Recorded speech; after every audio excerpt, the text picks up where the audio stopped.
Well, this morning we have shared with you the very sad news that the husband of our colleague and our dear friend Kerri-Anne Kennerley has passed away overnight. He was a UK pools executive who founded New South Wales Lotto, and he said the moment he first laid eyes on Kerri-Anne, he knew that she was the one. Being married to a star is never easy, but John Kennerley relished being CAC's +1.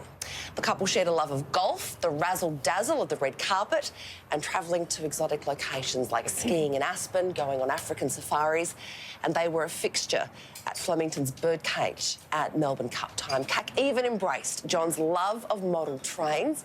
Visitors to their home would have to duck under the train track that ran through the couple's home, and he was always by her side, often holding her handbag. Aww. 5 years after they met, CAC and John married.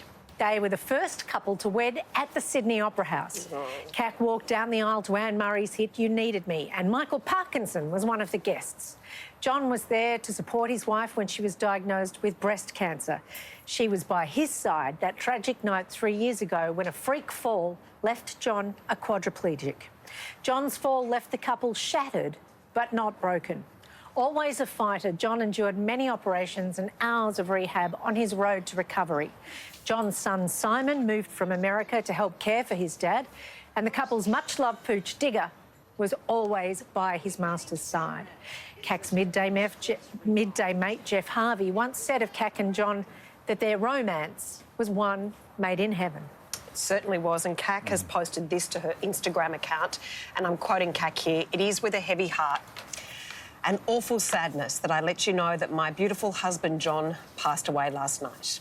As you all know, John has faced some tremendous challenges over the past few years, and with each, he has been extraordinarily brave and determined to overcome those hurdles and live a normal life. I want to thank everyone at St Vincent's Hospital for the beautiful care they have provided to John in his last days. John passed away peacefully with his son Simon and me by his side. John, you were the love of my life." Now, our Chief Executive, Paul Anderson, here at Network 10, also released a statement saying, quote, "We would like to offer our deepest sympathies to Kerri-Anne Kennerley and John's son Simon on the passing of their beloved husband and father, John Kennerley. John faced some enormous challenges over the last few years, and during this time, Kerri-Anne, in her usual grace and stamina, has shown enormous strength, compassion, love and commitment. Our thoughts are with Kerri-Anne, Simon and their family during this incredibly difficult time." I think it's actually worth noting there as well that she had so many hats that she was juggling. Even in the ad breaks here, she would take phone calls and make sure that John was okay, that he was being cared to properly. And she had her mum at home who had recently suffered a stroke and was also there. Yeah. She was so incredibly stoic that most of us, certainly me and others here on the panel, didn't even realise how close John was to death, how precarious the situation was. She was just an utmost professional and someone who would take all these things on without a word of complaint, without even burdening anyone with the knowledge. Yeah. Well, this morning at a press conference about Ida Buttrose's appointment as ABC chair, she was asked about the passing of John Kennerley. Ida and Scott Morrison had this to say. I'm really sorry to hear it because I like him very much.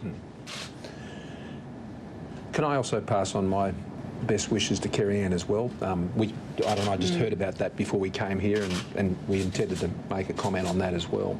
They were a great couple, and she adored him. Yeah, that is a true love story, a love story that just shows how lucky we are to have people who we love in our lives. And I'm sure Kerri-Anne will be deeply comforted by that relationship over such a long period of time, and I'm sure she will get enormous waves of comfort and support from the Australian people. They shared their story openly with the Australian public, and they let people into a very private part of their lives, and I think the strength and determination and care and compassion that was showed in that relationship was an encouragement to all Australians. So we wish them all the best, and we love you, Kerri-Anne, and we just hope that these days and weeks ahead are not too arduous, but we know they will be, and you have the love and care and affection of the nation with you.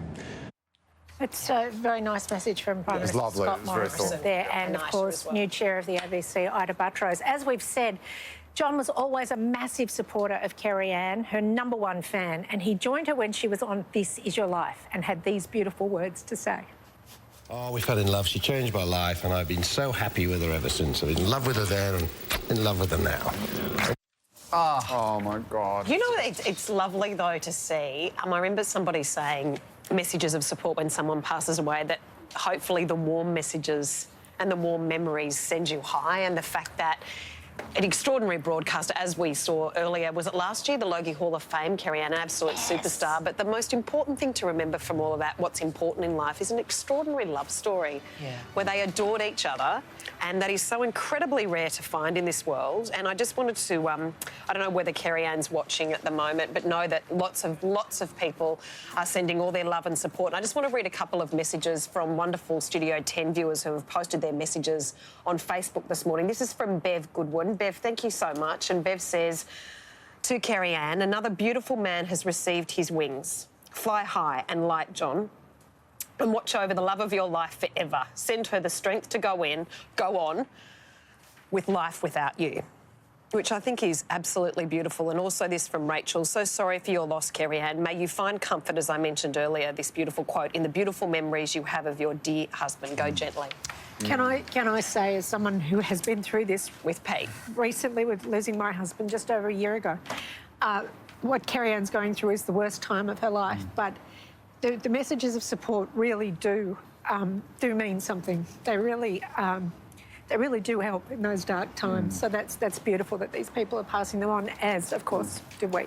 Yeah, you're both incredibly lucky to have had such And wonderful men. I know you, Ange, exactly the same as Kerri-Anne. You were going through this incredibly personal heartache and turmoil, and you were extraordinary to carry on and be so professional. And our love and thoughts are with, as always, you and also Kerri-Anne. Well, we're family now, and Kerri-Anne's part of our dysfunctional extended family.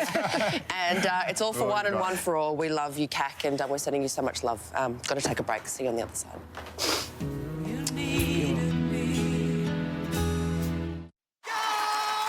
The crowd has